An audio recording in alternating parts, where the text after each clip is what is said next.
pessoal, tudo bom? Como que vocês estão? Bom, vamos começar agora a aula 18 de inglês. Vamos lá. Então, primeiramente, olá. Pelo que eu conversei com alguns de vocês na semana passada na mentoria, eu sei que tá meio complicado assim pra seguir as aulas. Eu sei que vocês não estão conseguindo assistir todas ainda, tipo, acompanhar conforme eu tô postando. Por isso que hoje eu trouxe uma aula bem curtinha, bem levinha, pra vocês pra gente conseguir acelerar isso e todo mundo chegar junto aqui. Bom, só pra relembrar, na aula passada a gente falou sobre advérbio. Então, são aquelas palavrinhas que caracterizam um verbo, um adjetivo ou outro advérbio. E aí eles podem ser de maneira, de modo, de lugar, interrogativos, de tempo, de frequência e de intensidade. Então, são aquelas palavras que classificam ou caracterizam um outro advérbio. Então, ou um verbo, tudo que eu estiver falando de caracterizar um sujeito é um adjetivo. Caracterizou uma outra palavrinha é um advérbio. Então, por exemplo, ando rapidamente. Esse rapidamente vai ser um advérbio de modo. Beleza? Então, na aula passada é isso. E aí, hoje nós vamos ver interpretação de texto linda, maravilhosa, querida, que é a coisa que mais, é a matéria que mais cai no vestibular, porque a gente não tem vestibulares que tem gramática pura. Porém, para chegar até a interpretação de texto, a gente tem que saber tudo isso. Então, provas como a Unesp, por exemplo, pedem até algumas coisas que têm um pouco a ver com gramática. Por exemplo, que classe de palavra, ou uh, tipo, o que trocando continua com o mesmo sentido. Então, esse tipo de coisa. E aí, eu tô trazendo essa aula agora, é só exatamente isso que eu falei, porque ela vai ser uma aula bem mais curta, só pra vocês já terem umas dicas. Aí depois a gente vai voltar um pouquinho o conteúdo teórico, daqui umas 2 semanas, e aí a gente vai fazer só provas de vestibular realmente pra treinar. E aí, é muito importante a gente saber que as provas mudam. Então mais pra frente também a gente pode, talvez numa mentoria, né, que é ao vivo, a gente pode conversar sobre o quanto que o Enem faz de um jeito, a Unesp de outro, a Unicamp de outro. Porém, o que você precisa saber agora são algumas técnicas de interpretação que eu vou passar, e aí já começar a se acostumar com os textos em inglês. E aí, então, como eu estava falando, o principal conteúdo que tem nos vestibulares, que a gente precisa de todo o conteúdo de gramática que vem antes, e agora a gente vai ver algumas técnicas. A primeira técnica é o scanning. O que é o scanning? É realmente escanear o texto, sabe? Só olhar ali por cima. E aí, então, passar os olhos pelo texto para encontrar números, dados, datas. Então, tudo que chamar a atenção, que for algum dado, alguma coisa que fuge ali do comum do texto, você vai prestar atenção nele, grifar, circular.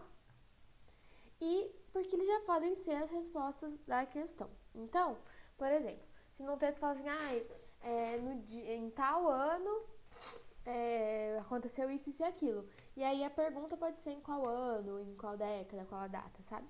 Então, é interessante vocês fazerem isso quando for um texto que tiver bastante dados, como é o texto que eu vou trazer agora, para dar um exemplo. Mas não é todo texto que dá para fazer isso. Então, quando for um texto que tiver bastante número, bastante data, dá para fazer isso sim. Vamos lá, então. Vamos lá. Peraí. Aí. Bom, eu trouxe o texto aqui, e aí é um texto sobre a Estátua da Liberdade. E aí é legal, primeira coisa, já ver o título, o que se trata.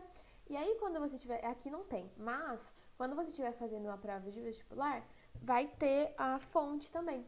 E daí já é bom, isso vale para textos em português, qualquer matéria. É bom ver a fonte, porque você vai saber em que data aquilo foi publicado, ou por quem, em que lugar, enfim. E aí é legal você sempre ficar de olho na fonte, isso para qualquer prova, viu? Não só em inglês. Então, vamos fazer a leitura em scanning. Primeiro, vi o título, sei que é Estado da Liberdade. E aí, vou bater o olho aqui, já vi várias datas. Então, eu vou prestando atenção. Datas, nomes também é importante, tá? Então, já que vi França e Estados Unidos, 1924, 4 de julho de 1986, 4 de julho de 1976, 1776. Vi várias coisas ali, esqueci de grifar, mas Declaração da Independência. Então, várias coisinhas, né? Que, por exemplo, aqui, que eu também esqueci de colocar, 28 de outubro de 1886, Paris, o nome do escultor, tá. Já entendi mais ou menos ali o contexto que tá falando de Declaração da Independência dos Estados Unidos, de que a França deu para os Estados Unidos. Tá. Aí a segunda parte do texto. Aí também já vi várias outras datas, nomes. Então, ó, 1884, 151 pés, que é a medida de altura, 350 peças, 1956, 28 de outubro de 1886,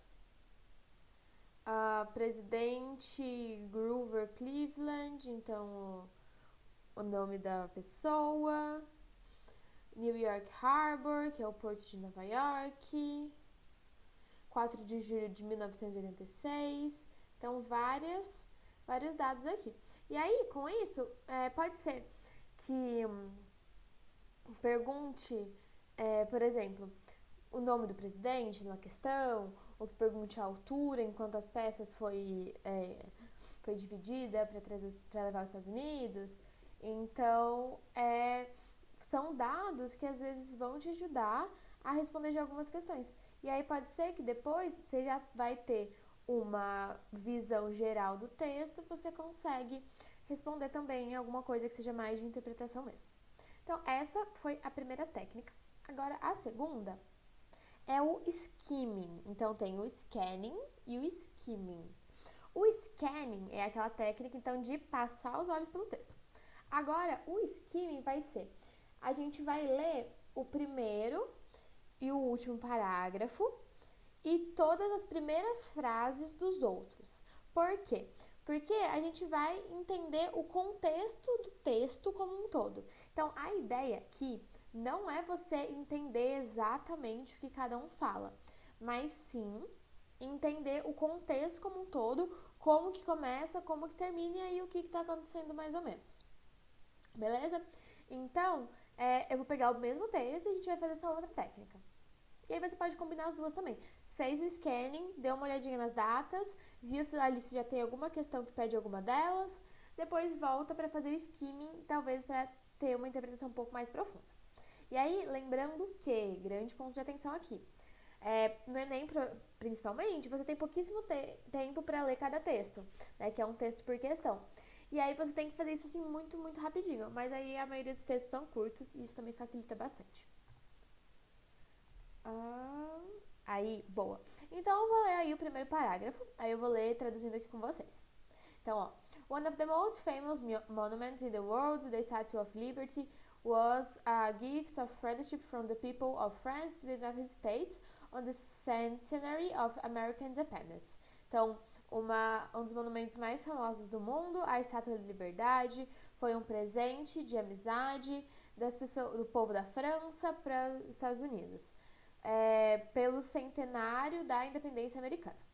It is an universal symbol of freedom and democracy. The Statue of Liberty was dedicated on October 28, 1886, designated as a national monument as 1924 and restored for her centennial on July 4th, 1986. Então, aqui tá falando que foi, né, o presente dos Estados Unidos, da França para os Estados Unidos, é um símbolo universal da liberdade e democracia. Ela foi presenteada, né, foi dada em 28 de outubro de 1886 e foi realmente designada como um monumento nacional em 1924. E foi restaurada no seu centenário, em 4 de julho de 1986. Tá, então aí contou um pouquinho da história geral da Estátua da Liberdade. Aí aqui vai falar Made in Paris by the French sculptor Frédéric Auguste Bartholdi, não sei falar isso aí, mas tudo bem, in collaboration with Gustave Eiffel, who was responsible for the steel framework. Então, eu li a primeira frase e aí ele falou, então falou a história geral, geralmente é sobre o que primeiros parágrafos tratam, e aí vai falar agora um pouquinho mais sobre como que ela foi feita. Então, foi feita em Paris pelo escultor francês Frédéric Auguste alguma coisa, em colaboração com Gustave Eiffel, da Torre Eiffel, que foi responsável pela moldura de aço, metal, steel framework, pela moldura de metal. Show? E aí, então, vi que tá falando de forma geral, agora já tá um pouquinho mais como que ela foi feita, né, que aqui, depois, se você ver, vai falar um pouquinho mais sobre a estátua em si. Aí eu vou ler de novo as primeiras frases. Before it could be transported to the United States, a site had to be found for it and a pedestal had to be built. Então, antes de ela ser transportada para os Estados Unidos, tinha que ser achado um lugar para ela e um pedestal teve que ser construído. Show! Aí é que tá falando um pouquinho sobre como que ela chegou nos Estados Unidos. Aí no próximo parágrafo vai falar que on October 28, 1886, the statue had been put together again and it was officially presented to the American people by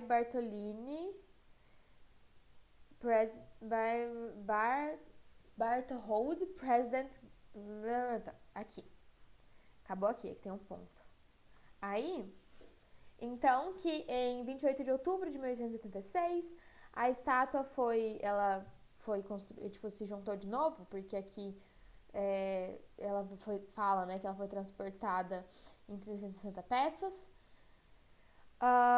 E foi oficialmente apresentada pro povo americano pelo cara aqui, né, que é o nome do escultor, que eu não sei falar.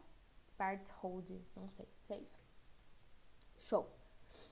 E aí, lemos as primeiras frases desses parágrafos, vamos ler o último parágrafo, que é Liberty enlightening the world. The official name of the Statue of Liberty was extensively restored in time of the spectacular centennial of American independence on 4th July 1986, for whom it symbolized the ideals of Washington and Lincoln. Então, a Liberdade Iluminando o Mundo, que foi o nome oficial da Estátua da Liberdade, olha, curiosidade legal, foi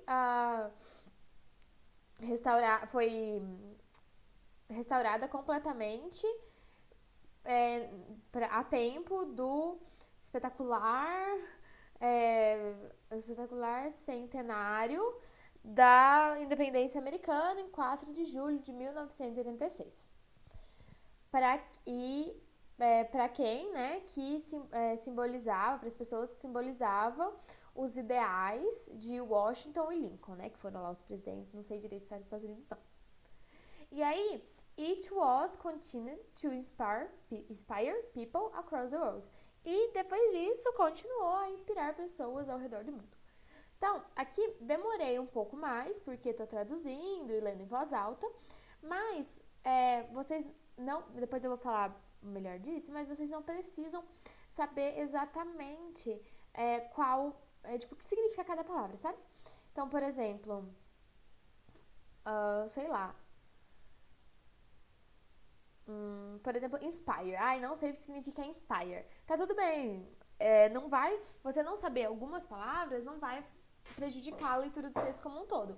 O que importa aqui é você entender como começa, como termina e o contexto geral, mais ou menos, que já vai te ajudar muito a entender o texto. Beleza? Então, lembrando que você pode combinar essas duas técnicas de leitura e já vai te ajudar muito a entender o texto. Agora, só algumas dicas para você interpretar textos, principalmente em vestibular, porque as provas seguem padrões, né? Então, primeira coisa é fazer uma leitura rápida, e aí você pode usar uma dessas duas técnicas ou as duas, então dá uma olhadinha no texto. Aí você lê todas as questões, isso é bom, porque às vezes tem uma questão que você nem precisa ler o texto todo para saber, sabe? Já tá ali no título. Então, já é legal você já dar uma olhadinha nas questões. Entender o contexto, e aí por isso que tem essas técnicas para você saber o texto como um todo. Então, entender se quando que foi feito, se tem data, e não se preocupar com palavras desconhecidas. Então, é aquele negócio, a gente não conhece nem todas as palavras do português, que dirá de outra língua. Então, a gente tá tudo bem você não saber todas as palavras, sabendo ali as principais, entendendo o contexto, já tá perfeito. E atentar à classe de palavras, então fica de olho se vai ter, principalmente o que eu falei de números, datas, mas principalmente nomes, adjetivos, substantivos, então fica de olho ali, porque às vezes é muito comum, por exemplo, na Unesp, eles perguntarem sobre, como que o texto caracteriza X coisa, e aí é legal ficar de olho nisso também. E aí a última coisa é entender os formatos de texto. Então, a Unesp, por exemplo, ela sempre vai trazer um texto jornalístico ou científico, uma charge sempre, um texto ali mais informal, um texto com lacuna. Então, entender se, por exemplo, é uma charge, vai ter um tom, ou vai tentar ter um tom mais de humor. Se é um texto publicitário, vai ter um tom ali de tentar convencer as pessoas a vender alguma coisa. Então, é muito importante a gente entender o contexto de cada coisa para interpretar melhor o texto. E isso vale em português também, mas em inglês é muito comum seguir esse padrão de sempre vai ter uma charge ou uma tirinha. E aí é legal entender isso para saber que não vai estar falando literalmente, por exemplo. Mas é isso. E aí lembra dessas dicas, dá sempre uma olhadona geral, tenta entender o contexto do texto, não fica se preocupando com, não sei todas as palavras. E é isso. Eu quero na próxima aula pegar a prova da Unesp, ainda tô vendo de qual ano que vai ser, mas ir fazendo aqui com vocês bem com calma. Então, e hoje à noite também queria já treinar um pouquinho sobre isso com vocês. E muito obrigada. Vejo vocês em breve. Espero que estejam online à noite na mentoria. E é isso. Um grande beijo e até mais.